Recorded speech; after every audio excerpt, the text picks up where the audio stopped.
দেখতে পাচ্ছ 2 বালতি ভর্তি। সকালবেলা একবার কাচাকাচি করে নিয়েছি, সেগুলো শুকনো হয়ে গেছে। দুর্গাপূজার আগে সবাই ঘর ঝাড়পোছ করে, কিন্তু আমরা বিশেষত রথের আগেই করে থাকি। দেখতে পেলে ঘুমিয়ে আছে।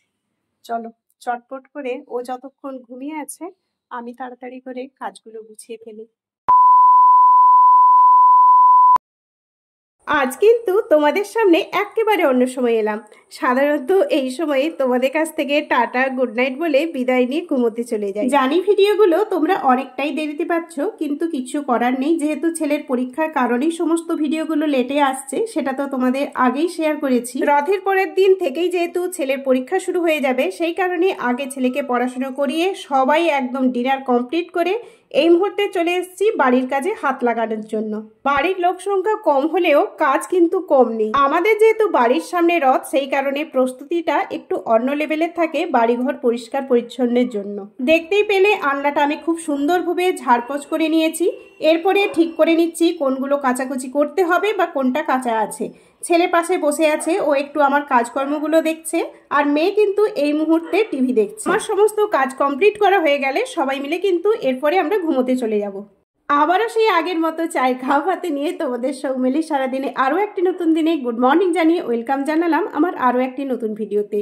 সঙ্গে থাকো, আশা করি আজকের ভিডিওটি দেখতে তোমাদের বেশ ভালো লাগবে। চা খাওয়াটা সকালের অনেকটাই শান্তির বা স্বস্তির, কিন্তু আমার মাথার মধ্যে চলছে ছেলে মেয়েদের জন্য টিফিনে আর লাঞ্চে কি বানাবো, ছেলে মেয়েকে কিভাবে কি দেখভাল করব, ছেলেকে কি পরীক্ষার জন্য প্রিপারেশন করাবো, কিভাবে করাবো, আর বাড়ির কাজকর্ম কিভাবে সারবো। চলো ভেবে দেওয়ার লাভ নেই, পুরো কাজের প্ল্যানিংটা একটু সাজিয়ে ফেলি, তারপরে কাজে হাত লাগাই।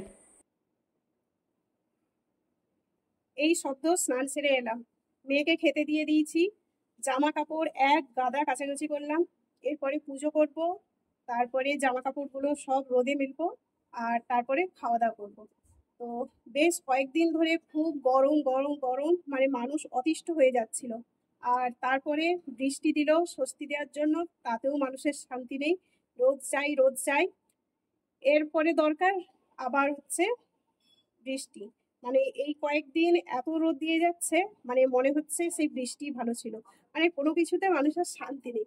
তো যাই হোক, সামনে রথ আছে, আর রথের জন্য তো আগেই বলেছি যে বাড়ি ঘর সবকিছু একদম ঝাঁ চকচকে আমরা এখানে করে থাকি, কারণ আমাদের বাড়ির সামনেই রথ থাকে। দুর্গাপূজার আগে সবাই ঘর ঝাড়পোছ করে, কিন্তু আমরা বিশেষত রথের আগেই করে থাকি। কত কাছাকাছি করেছি সেটা তোমাদের সঙ্গে শেয়ার করছি। ছাদে ফোন নিয়ে যেতে পারবো না, মাথা ঘুরিয়ে পড়ে যাব। তো এত রোদ, দেখতে পাচ্ছ আমি দাঁড়িয়ে আছি আর এইগুলো ঘাম দিয়ে যাচ্ছে, সদ্য স্নান সেরে এলাম। তো কতগুলো শুধু কাচাকুচি করলাম সেটাই তোমাদের সঙ্গে শেয়ার করি, তারপরে খাওয়া দাওয়া করে পরে আবার দেখা হচ্ছে। দেখতে পাচ্ছ 2 বালতি ভর্তি। সকালবেলা একবার কাচাকুচি করে নিয়েছি, সেগুলো শুকনো হয়ে গেছে।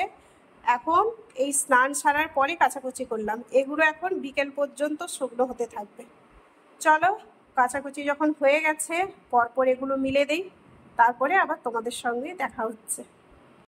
প্রতিদিনই টুকটাক করে ঘরের কাজকর্ম করে যাচ্ছি, মানে ঘর ঝাড়পোছ পরিষ্কার পরিচ্ছন্ন।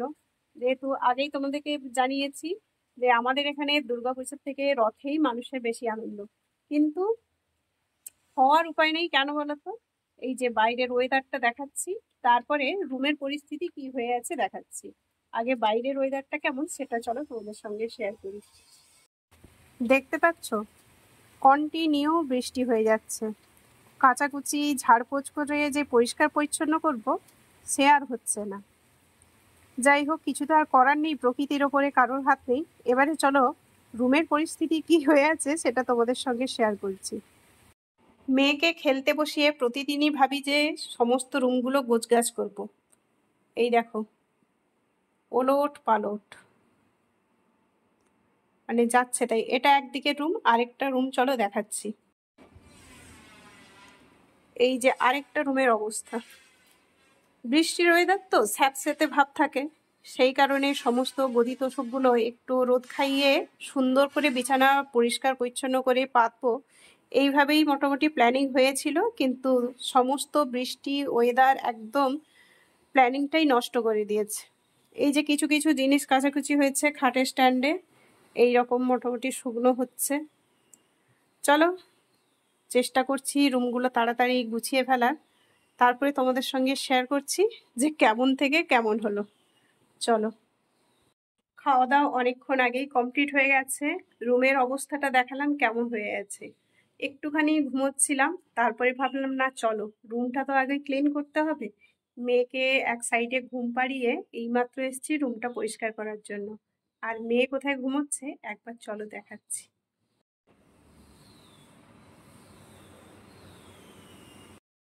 দেখতে পেলে ঘুমিয়ে আছে। চলো চটপট করে ও যতক্ষণ ঘুমিয়ে আছে আমি তাড়াতাড়ি করে কাজগুলো গুছিয়ে ফেলি।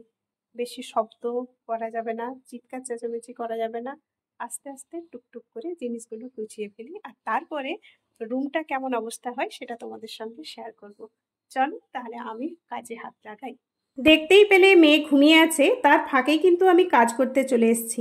এই কাজ করতে করতে মাথার মধ্যে চলছে ছেলেকে কি পড়াবো আর কখন পড়াবো। আসলে কাজগুলো সেভাবে কঠিন নয় ঠিকই, কিন্তু একটু কি বলতো, নিজে হাতে যেহেতু সমস্ত কাজটাই করি তো একটু প্রেশার হয়ে যায়। ছেলে মেয়েকে দেখভাল করতে হয়, ছেলের পড়াশুনো, কর্তামশাইয়ের দেখাশুনো, তারপরে বাড়ির টোটাল কাজকর্ম, চারিপাশে যত রকম আত্মীয় স্বজনদের মেনটেন্স করা, বাড়িঘর তো সুন্দর করে পরিষ্কার পরিচ্ছন্ন করা, তারপরে আছে নিজের কিছু যত্ন। সেভাবে এই কয়েকদিন ধরে নিজের কিছুই যত্ন করা হয়নি।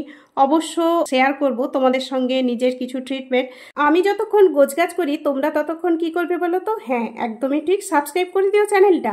ভালো লাগলে অবশ্যই লাইক কমেন্ট শেয়ার করতে ভুলো না। তোমাদের ভালোবাসা ছাড়া কিন্তু আমাদের এক পা চলা সম্ভব নয়। আমি তাহলে জিনিসগুলো সুন্দর করে গুছিয়ে পরে তোমাদের সঙ্গে শেয়ার করছি পরের ভিডিওতে।